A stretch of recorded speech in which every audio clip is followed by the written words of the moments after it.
वृत्त में अगला सवाल है, पहला हमने इसके पहले वीडियो में बता दिया था। दूसरा है, दिए गए चित्र में ओ केंद्र वाले वृत्त के किसी बिंदु P पर TPT डैश एक स्पर्शी है यदि कोण APT बराबर 65 अंश तथा कोण POA बराबर x अंश हो तो x का मान क्या होगा। x का मान निकालना है, मतलब कोण POA का मान निकालना है। चित्र में बिंदु P क्या है, एक स्पर्श बिंदु है जिस पर खींची गई स्पर्शी TPT डैश है। O वृत्त का केंद्र है। कोण APT 65 अंश है। कोण AOP या POA x अंश है और एक कोण AQP बन रहा है या PQA बन रहा है। ये वाला कोण ये बन रहा है परिधि पर। कहाँ बन रहा है? वृत्त की परिधि पर।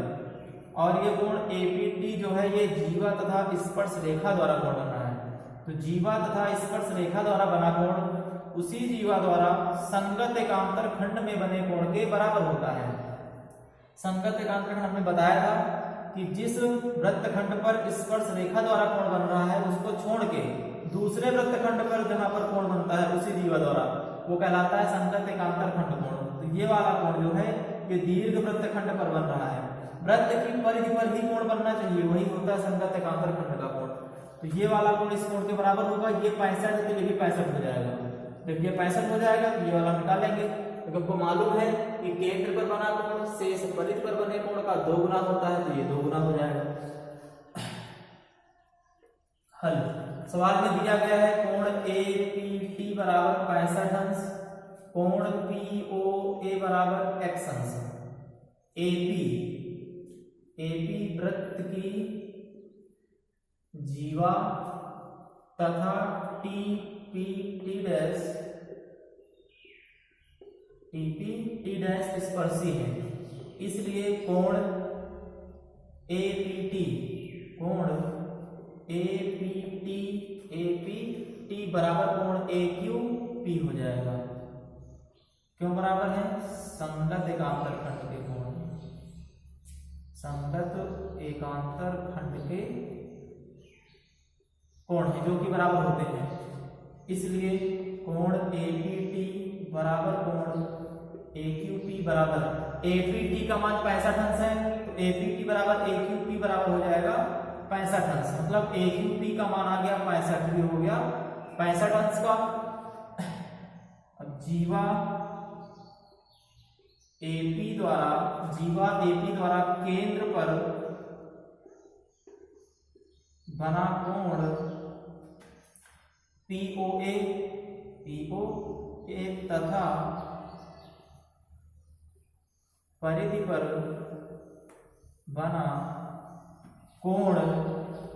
बना कोण PQA या AQP है। इसलिए कोण POA बराबर 2 इंटू कोण AQP।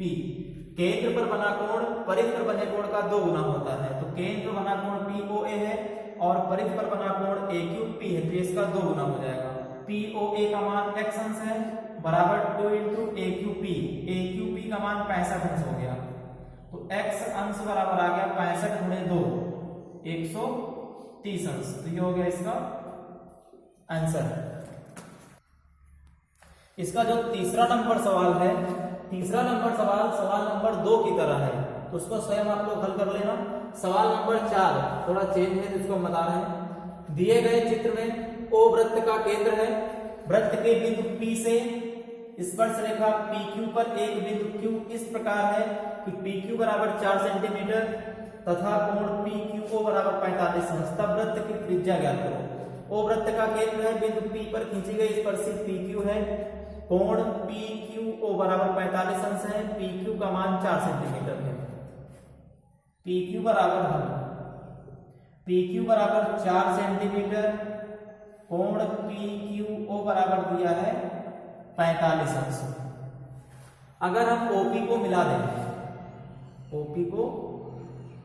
तो OP क्या है? वृत्त की त्रिज्या है। OP वृत्त की त्रिज्या है तो त्रिज्या स्पर्श रेखा पर लंब होती है। OP लंब PQ हो जाएगा। त्रिज्या स्पर्शरेखा पर लंब होती है, इसलिए कोण OPQ बराबर आ जाएगा 90 अंश। कोण OPQ बराबर हो गया 90 अंश का। त्रिभुज के दो कोण मालूम हो गए, अगर हम इसका तीसरा कोण निकाल लें, त्रिभुज OPQ में त्रिभुज के तीनों कोणों का योग 180 अंश होता है, हो जाएगा कोण OPQ प्लस कोण POQ प्लस कोण PQO बराबर 180 अंश। कुछ बच्चे कोण का नाम नहीं लिख पाते हैं। कोण लिखना बहुत ही आसान होता है। जैसे तीन कोण हमको लिखना है तो तीनों कोणों में हमको तीनों अक्षर बीच में लाने हैं। जैसे पहले आ गया P, OPQ हो गया, उसके बाद O आ गया तो POQ हो गया, उसके बाद Q आ गया तो PQO हो गया, तीनों कोण हो गए। और इसमें मान रखना है OPQ का मान 90 अंश है, प्लस कोण POQ हमको नहीं मालूम है, प्लस PQO 45 अंश है, बराबर 180 अंश। 90 प्लस 45 हो जाएगा 135 अंश, प्लस कोण POQ बराबर 180 अंश।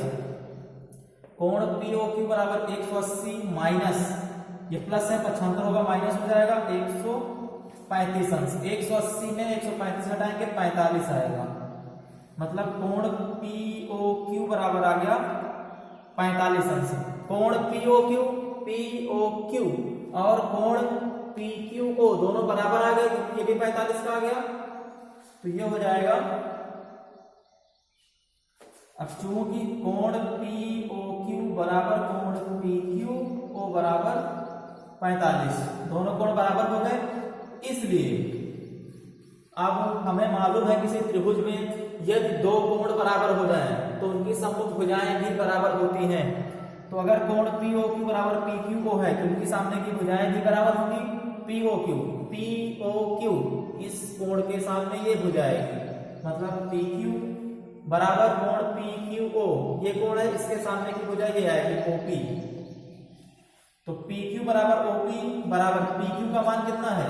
PQ का मान है 4 सेंटीमीटर, इसलिए OP का मान कितना आ गया 4 सेंटीमीटर। OP क्या है? वृत्त की त्रिज्या है, यही हमको निकालना था। अतः वृत्त की त्रिज्या बराबर 4 सेंटीमीटर, ये इसका आंसर हो जाएगा।